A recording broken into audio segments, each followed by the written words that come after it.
Welcome to Let Me Fix This. Enjoy the video. In this video, I will show how to change motorcycle grips. First, gather your tools, including a utility knife and compressed air. Begin by removing any bar end weights or mirrors. For rubber grips, you can carefully cut them lengthwise with a utility knife, being mindful of your handlebars. Another effective method is to use compressed air to create a cushion, allowing the old grips to slide right off. This prepares your handlebars for the new set. Once the old grips are off, it's crucial to prepare your handlebars. Use a degreaser or rubbing alcohol to thoroughly clean the surface, removing any old adhesive or grime.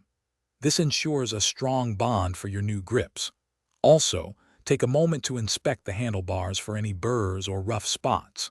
For the throttle side, confirm the throttle tube rotates smoothly and is completely free of debris before proceeding. Now, let's install the new grip on the clutch side.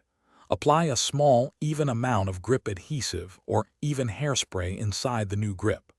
This acts as a lubricant for installation and then dries to secure the grip. Quickly slide the grip onto the handlebar, twisting it slightly as you push to ensure even distribution of the adhesive.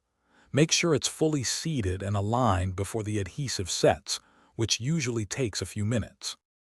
For the throttle side, apply adhesive inside the new grip, being careful not to get any on the throttle tube itself, as this could cause it to stick.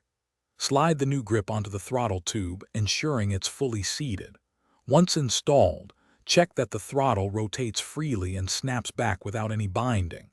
Allow the adhesive to cure completely, which can take several hours before you ride your motorcycle. This ensures a secure and safe installation. Thanks for watching. If you found this helpful, don't forget to like and subscribe.